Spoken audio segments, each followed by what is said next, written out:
বলছি মা? বলছে কলি ঘোর প্রেমিনে গোরাসন জগজ্জন। এটা কি যুগ চলছে? কলি যুগ, তাই তো? একটু মাঝে মাঝে একটু আমার দিকে তাকে একটু কথা বলবেন, কারণ আর ঘুম পেয়ে যাবে, অনেকটাই রাত্রি হয়ে গেছে। হ্যাঁ, তো কথা বলবেন, মাঝে মাঝে উলুদ ধরে দেবেন, দেখবেন ঘুমটা ছেড়ে যাবে।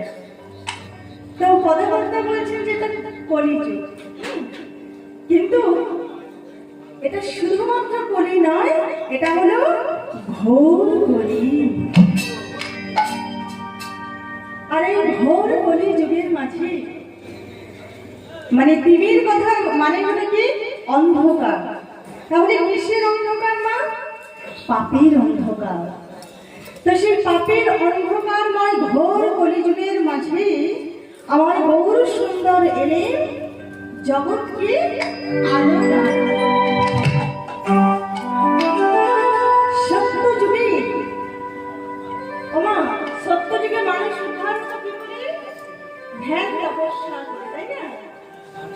ত্রেতা যুগে মানুষ উদ্ধার হতো যাগ যজ্ঞ করে, দ্বাপর যুগে পূজা অর্চনা। কিন্তু এই কলিযুগের কি হবে?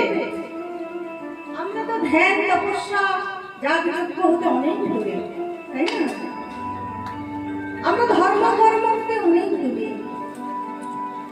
তাই পদকর্তা বললি রাতের অন্ধকারের চাঁদ যেমন তার আলোয় চারিদিকে উদ্ভাসিত করে অন্ধকারকে দূর করে, ঠিক তেমনি এই কলির পাপময় ঘোর অন্ধকারকে দূর করতে উদিত হলে নবদ্বীপ চন্দ্র আমার শ্রী। আর কলির মানুষকে দিলে কি গুলোকে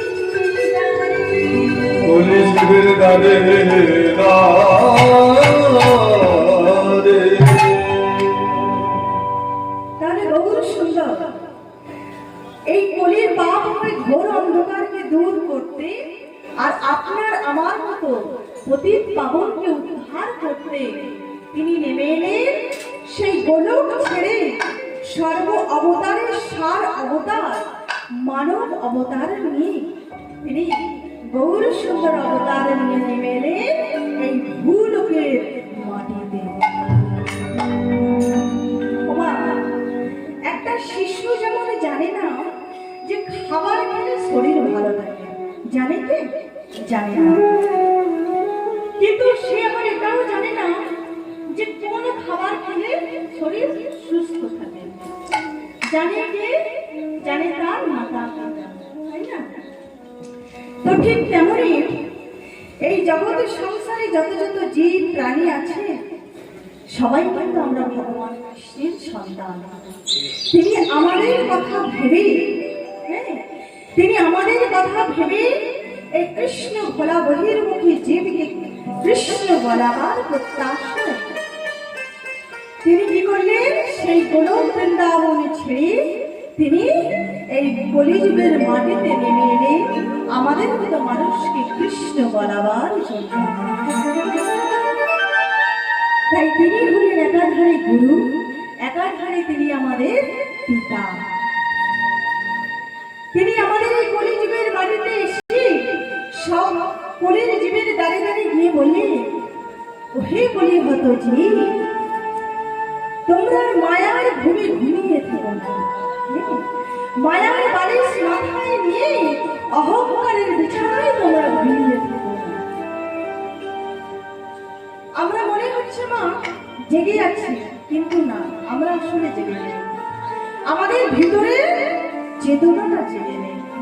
তাই সেই চেতনাটাকে জাগ্রত করবার জন্য গৌর সুন্দর তিনি কলির জীবের দাঁড়িয়ে দাঁড়িয়ে গিয়ে কলির জীবকে বললে, শোনো হে কলির জীব, তোমরা সর্বদা কৃষ্ণ কৃষ্ণ বলো, সর্বদা কৃষ্ণ চিন্তা করো।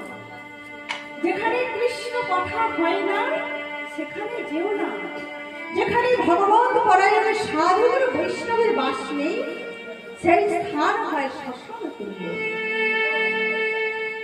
তাই তোমরা কৃষ্ণ চিন্তা করো, আর সেই কৃষ্ণ নাম দিয়ে তিনি আমাদেরকে মুক্তির পথ দেখাবেন।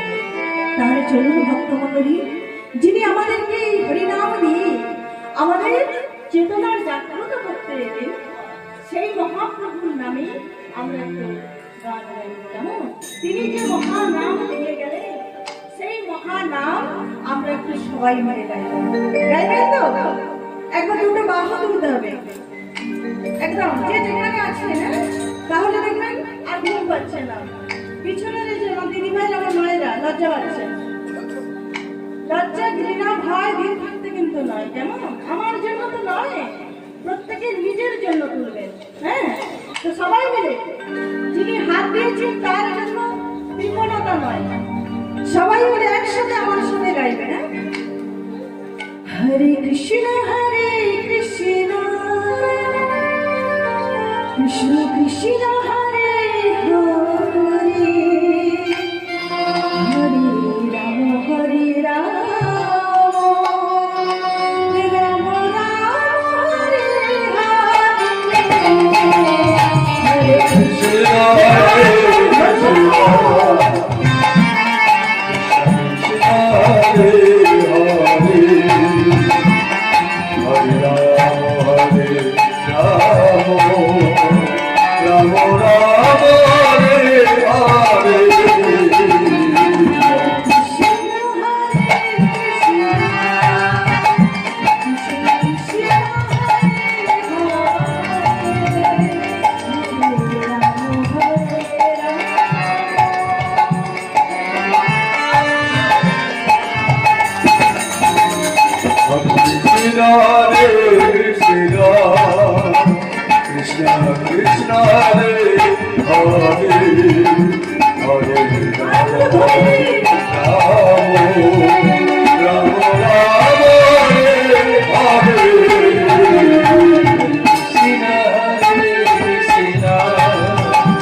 আচ্ছা, আমার সাথে তো গাইবে একদম সবাই মিলে বাহু তুলে।